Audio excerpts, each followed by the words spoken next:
नमस्कार दोस्तों, welcome back. आप देख रहे हैं कॉफी विद सुमीत जैन।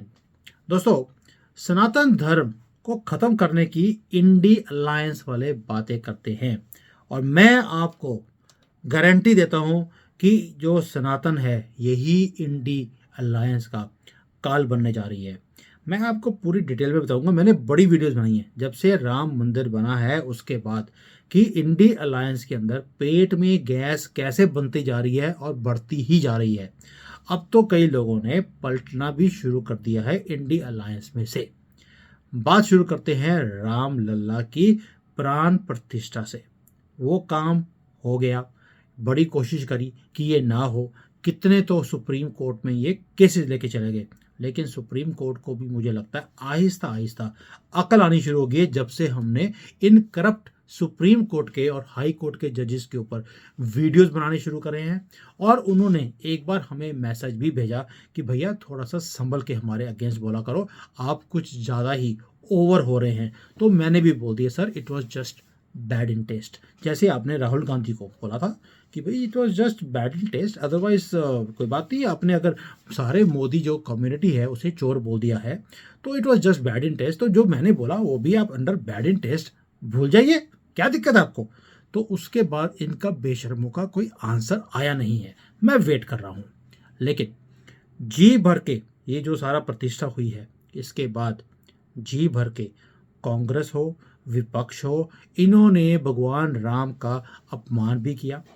उनके जो इनविटेशन आया था उसे ठुकराया भी। और ये जो विपक्ष है इसके साथ साथ जो हमारे पत्तलकार रविश कुमार है, अजीत अंजुम है, प्रसून वाजपेयी है, राहुल देव है, राणा अयूब है और फटी हुई शेरवानी वाली अरफा खानम शेरवानी है, वो तो बिलबिलाते हुए फिर रहे हैं सब जगह पर। क्या कह रहे हैं कि ये तो मोदी जी ने कमाल कर दिया, लोगों ने इसे भगवान बना दिया है। इनको आग लगती है जब हम किसी को इज्जत देते हैं। भाई, तुम्हारे पेट में दर्द क्यों हो रहा है? और जो दर्द इसलिए हो रहा है क्योंकि ये सारे बोल रहे हैं कि प्रधानमंत्री मोदी ने अकेले ही पूरी की पूरी महफिल को लूट लिया। ओ भाई, अभी तो महफिल लूटी है, अभी पता नहीं क्या कुछ लूटना है आपका। चिंता नहीं करिए, हम भी छोड़ने वाले नहीं हैं आपको। ये सारे के सारे जो पत्तलकाल है कांग्रेस के गोदी मीडिया, ये आपको छोड़ दे इतने आसानी से। लिब्रांडो, ये नहीं हो सकता। आपने भी 75 साल हमारे सर के ऊपर नाचा है, अपने एजेंडे को चलाया है। अब तो हमारे जैसे लोग रोज आपके एजेंडे को पर्दाफाश करते हैं, इसलिए आपको चिढ़ भी लगती है। चलो कोई बात नहीं, इन्होंने तो जो करना था कर दिया। इसके बाद इन्होंने इशारे निशाने पर लेके आए OIC को, जो सारी इस्लामिक कंट्रीज़ हैं, ऑर्गेनाइजेशन ऑफ इस्लामिक कंट्रीज़। वहाँ चले गए, वहाँ जाके उनको उकसाया कि आप थोड़ा सा हमारा साथ दीजिए और थोड़े से आंसू आप भी निकाल दीजिए। इन्होंने स्टेटमेंट निकाल दिया कि जो ये मंदिर बना है ये गलत है क्योंकि आपने हमारी मस्जिद को तोड़कर ये मंदिर बनाया है। भाई, हम अब आपसे पूछ लेते हैं कि जो पाकिस्तान है वहाँ पर भी आपने इस्लामिक कंट्री बनाया था, उसके अंदर 350-400 से ज़्यादा तो मंदिर आपने तोड़ दिए। और आज आप जो है सारे लोग बोल रहे हैं कि हमारी एक मस्जिद तोड़ दी। अभी तो हमने 4000 से ज़्यादा मस्जिदें और तोड़नी हैं। और अगर आपको इतना ही दर्द है तो प्लीज़ आप चाइना में जाकर जो आपकी सारी मस्जिदें इन्होंने तोड़ दी, वहाँ पर उन्होंने पब्लिक टॉयलेट बना दिए। मैं भी गया था वहाँ पर, मेरा मन था कि मैं मस्जिद में जाऊँ, वहाँ पे नमाज पढ़ूँ। तो उन्होंने बोला कि यहाँ पर पहले मूत्रदान देना पड़ता है, तो मैं मूत्रदान देकर आया हूँ। नमाज की वहाँ पे जगह कोई थी नहीं, वहाँ पे सिर्फ बम भड़क्का ही कर सकते थे जो हम मूत्रदान के बाद कर सकते हैं। बस वही किया और वापस आ गए। तो इसलिए जो आपने इतने मंदिर तोड़ दिए पाकिस्तान में, और उसके बाद आप क्या करते हो? कांग्रेस के गुणगान गाते रहते हो कि देखिए कितना सेकुलर था भारत और जीवन यहाँ पे कितना ही था, है ना, सारे मिल बांट के रहते थे। तुम्हें क्यों दर्द होता है भाई? हम मिल बांट के रहे, हम सेकुलर थे नहीं हैं। हमने तो कॉन्स्टिट्यूशन जो है ओरिजिनल वाली पकड़ ली है, अब उसी को फॉलो करेंगे। तो दैट मीन्स सेकुलर वर्ड उस डिक्शनरी में से जो कॉन्स्टिट्यूशन है उसके बीच में से हम निकाल चुके हैं। पाकिस्तानियों, ये अब कांग्रेस का टाइम नहीं है, इसलिए उनके गुणगान तो गाने बंद कर दो। अगर आप ऐसे ही उनके गुणगान गाते रहे, पता लगे आपकी 10-15। गुणगान करते करते ही हमने 10-15 मस्जिदें और गिरा दी। इसलिए ध्यान से अब मंदिर पे दोबारा आते हैं। मंदिर की प्राण प्रतिष्ठा हो गई। अब इसके विरोध में कौन खड़ा है? विपक्षी नेता हैं, उनके बयान भी आ रहे हैं और उसके सबके जो बयान हैं वो सारे एक धागे से जुड़े हुए हैं और उस धागे की सबसे ऊपर मेन जो है लेडी, वो है सोनिया गांधी। वो जिम्मेवार भी है और हम उसे जिम्मेवार ठहरा भी रहे हैं। क्यों? इंडी अलायंस की जब हेड सोनिया गांधी है या इसका पप्पू जो है खड़गे, मैं पप्पू की बात कर रहा हूँ, पप्पू तो इनकी पार्टी में सारे ही हैं, लेकिन आजकल इन्होंने एक नया पप्पू खड़ा कर दिया, खड़गे को। तो पोल डांसर सोनिया गांधी ने अपने खंबे के पास एक पालतू कुत्ता रख लिया क्योंकि वो सूंघता है और वहीं पे मूतता है इसके कहने पर। तो सोनिया गांधी को मैं डायरेक्टली जिम्मेवार ठहराता हूं। ये सारी की सारी जो ये विलाप कर रहे हैं विपक्षी नेता, बयान दे रहे हैं उल्टे सीधे, उनके लिए। और हुआ क्या है कि इसी की डायरेक्शंस के ऊपर डीएमके से लेकर सपा हो, आरजेडी हो, कोई भी अन्य छोटा मोटा दल हो, उन्होंने भगवान राम का अपमान भी किया, करते भी रहते हैं। और ये भी सत्य है कि विपक्ष ने स्वयं अपने आप को मंदिर के प्रति जैसे एक अछूता आदमी होता है वैसा बना लिया है और अब उनके पास कोई भी अधिकार नहीं है कि वो मंदिर में जाकर दर्शन भी कर पाए। किस मुंह से अब ये रामलला के मंदिर में जाएंगे? जा ही नहीं सकते। तभी मैंने शुरू में कहा है कि ये बोलते हैं कि हमने भारत में से सनातन धर्म को खत्म करना है। मैं बोल रहा हूं कि अब सनातन ही इंडी अलायंस के सारे जो गठबंधन के ठग बंधन के चोर हैं सारे इकट्ठे हुए हैं, इनका काल अब सनातन धर्म बनने वाला है और हमारे ऐसे लोग तो इनको वैसे छोड़ने वाले नहीं। अब बहुत हो गया इनका खेल। अब दोबारा से मंदिर की प्राण प्रतिष्ठा के ऊपर आ जाते हैं। मंदिर की प्राण प्रतिष्ठा हो गई, उसके तुरंत बाद इंडी भिंडी गठबंधन जो था उसमें जूतों की मार पड़नी शुरू होगी एक दूसरे के ऊपर और ऐसा होना भी था। एक तरफ तो है नरेंद्र मोदी, उन्होंने क्या किया भाई, कर्पूरी ठाकुर जो बिहार के थे उनको भारत रत्न दे दिया और बिहार की जो राजनीति है, लालू हो नीतीश हो, उनके पैरों के नीचे से उन्होंने एक तरफ से खींच ली है, छीन ली है। तभी तो नीतीश कुमार मुझे लगता है अब पलटू मार जाए, ये पलटी मारेगा और एनडीए को ज्वाइन करेगा। मुझे ऐसा लगता है ये इसके पास और कोई चारा मोदी जी ने छोड़ा ही नहीं। दैट मीन्स बड़ी जफ्फियाँ डाल रहे थे नीतीश और लालू, ये जफ्फियाँ हो गई खत्म एक भारत रत्न देने के बाद।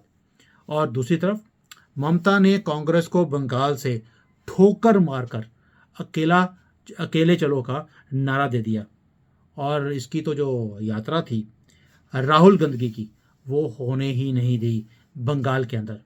उधर पंजाब में देख लीजिए तो भगवंत मान ने सारी की सारी सीटों के ऊपर लड़ने का ऐलान कर दिया। तो कांग्रेस की जो नंबर सीट्स है, जो नंबर्स इन्होंने शेयरिंग करनी थी, वो रह गया है अंडा, कुछ भी मिलने वाला नहीं है।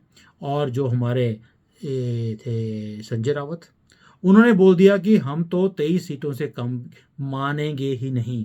उत्तर प्रदेश में टोंटी चोर वो बोलता है कि भाई मैं 10 सीटों से ज़्यादा आपको नहीं दे सकता। पहले तो वो 2 ही बोल रहा था, एक थी रायबरेली की सीट सोनिया गांधी की, दूसरी बोलता था कि भाई राहुल गांधी तुम्हारे तो अमेठी है तो वहाँ से लड़ो, मैं तुम्हें 2 सीटें ही दूंगा, बाकी अगर तुमने पंगा लेने की कोशिश करी तो मैं तुम्हारे कॉन्स्टिट्यूंसी में आके सारी टोंटियां निकाल के ले जाऊंगा, फिर तुम क्या करोगे।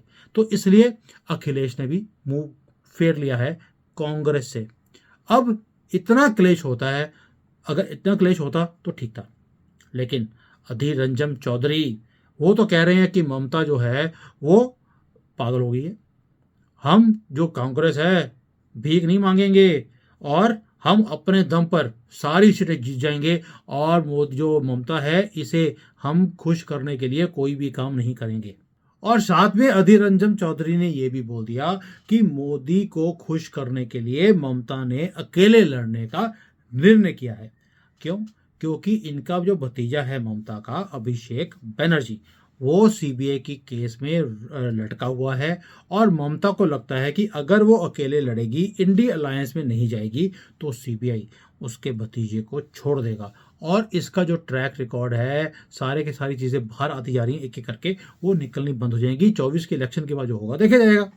तो अधीर रंजन चौधरी ने तो ममता के ऊपर ये एलिगेशन लगा दिया, लेकिन असली जूता तो कांग्रेसी स्वयं एक दूसरे को लगा रहे हैं। भाई हर एक ने उनका हाथ है ना, इनका हर एक के हाथ में जूता है, वो एक दूसरे को मारते रहते हैं।